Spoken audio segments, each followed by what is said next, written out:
Humans, they'll cower at the first sight of battle, barked General ZYX of the Galactic Council, scoffing at the newly arrived humans who had yet to step onto the war-riddled terrain.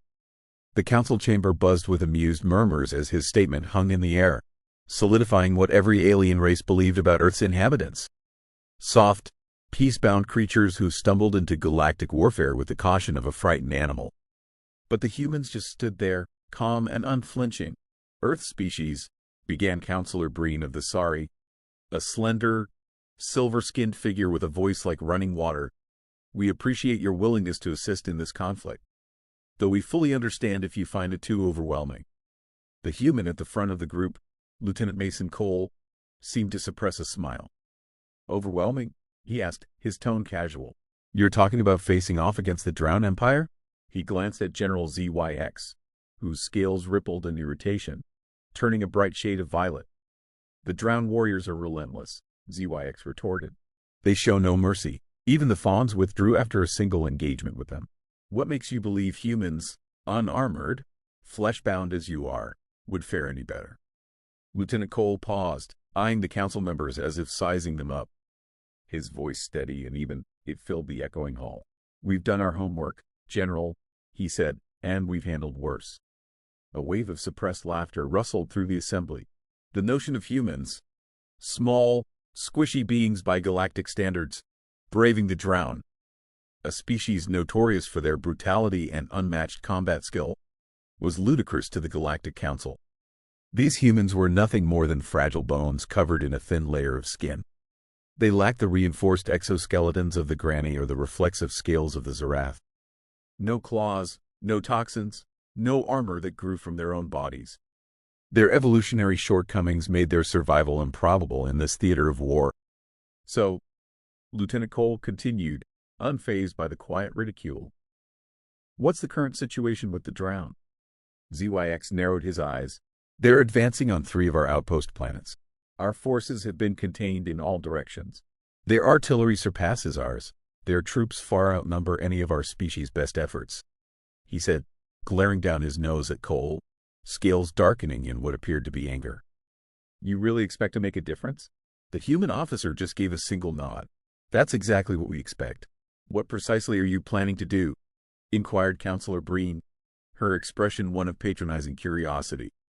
Lieutenant Cole's grin broke out, then unsettlingly wide. We'll start by sending a small squad. We like to make sure we understand our opponents before we go all in. Breen tilted her head, frowning in confusion. All in? So you're merely testing the Drown? That sounds like a recipe for a massacre. Cole raised a finger. See, that's the difference between us and most of the council here. We don't charge into battles blind. But when the time comes, we do go all in, and we don't hold back. Breen's patience was thinning fast enough with the cryptic responses. Do you really expect your small numbers to hold any ground against the Drown? She snapped, scales flaring again. Another human stepped forward, Captain Eli Brooks, eyes glinting with a mischief that the alien delegates struggled to interpret. The Drown haven't faced human warfare yet, he said. You're about to witness tactics unlike anything you've seen before. The Galactic Council had convened in the Hall of Decisions to discuss possible tactical maneuvers, but the humans, it seemed, had their own ideas. General ZYX exchanged glances with Counselor Breen. The Sari's metallic eyebrows twitched as she suppressed a smirk. This will be over quickly, she muttered. Humans are a novelty at best. Captain Brooks continued, ignoring the dismissive looks. In about 3 days, you'll hear back from our squad. And when we've got the lay of the land, we'll show you why humans don't back down when it counts. An uncomfortable silence followed. The humans had walked right into a death trap and still spoke with this strange, unnerving confidence. ZYX exhaled, clawed hands tightening at his side. You've been warned. The Drown will not show mercy. They do not negotiate. They do not leave survivors. I hope you understand what lies ahead. Oh, we understand, Brooks replied with a level tone. We've encountered our share of stubborn enemies. The council members resumed their seats, satisfied that they had at least tried to dissuade the humans from a course that would most certainly end in their annihilation. But as the humans exited the chamber, there was a lingering sense of unease. The way they walked, steady and unfazed, clashed starkly with the narrative the council had written about them. 3 days later, a broadcast crackled through the Galactic Council's communication network. General ZYX, already convinced that the humans had perished, received the transmission with an indifferent sigh. "General ZYX here," he answered. "Sir," came the human voice, calm as a breeze. "This is Lieutenant Cole, reporting from the outpost." Zix's eyes widened. He scrutinized the communication screen, expecting to see a plea for reinforcements or a list of casualties. Instead, Lieutenant Cole appeared, looking a bit dusty, perhaps a little roughed up, but nothing like what ZYX had expected from an encounter with the Drown. "We've assessed their ground forces, sir," Cole continued, not missing a beat. "Our initial estimations were pretty accurate. They're clustered around their supply depot, and it seems they haven't encountered guerrilla tactics before." ZYX blinked. "Guerrilla tactics?" "Yes, sir," Cole responded. "We've been moving in smaller units, destabilizing their supply lines, cutting off reinforcements. They're not responding well." Zix's scales darkened with disbelief. "And how many of your forces were lost?" Cole checked something off screen. "Lost? None, General. But the Drown have lost quite a few. Their command structure is surprisingly brittle once you get under their exoskeletons, so to speak." Zix's jaw dropped. "You're telling me you managed to destabilize a Drown front line without reinforcements?" "We do have reinforcements, sir," Cole said, flashing that uncanny human grin. "But we haven't needed them yet. Just thought you'd appreciate an update." The screen blinked off, leaving ZYX staring at his own reflection, his face a mask of incredulity.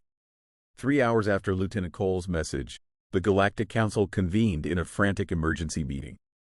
The hollow screens displayed endless streams of data from the human skirmishes against the Drown, columns of enemy forces strategically isolated and neutralized with astonishing precision. Alien delegates from every species watched in bewilderment as data continued to scroll by, indicating human success in areas previously deemed unwinnable. General ZYX had not moved from his seat since receiving the first update. His claws dug into the table as he struggled to process the information. How is this possible?" he muttered, staring blankly at the reports. Counselor Breen, seated beside him, tilted her head, eyes narrowing with curiosity. "They have no psychic shields, no advanced weaponry. They're using basic kinetic projectiles and explosives." She pulled up a close-up feed of a human soldier in action, leaning behind cover, firing short controlled bursts, directing his comrades with hand signals. "This makes no sense," she whispered.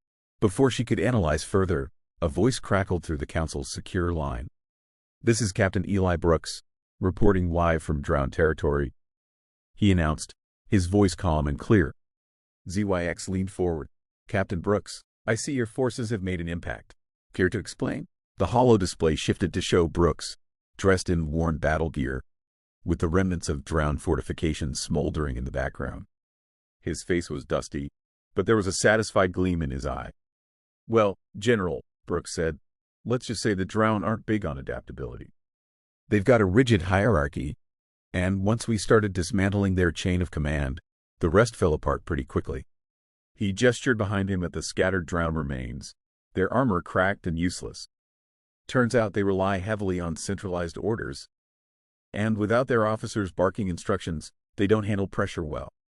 Counselor Breen interjected, sounding equal parts fascinated and horrified. "You're telling me you've destabilized an entire battalion with just a handful of troops?"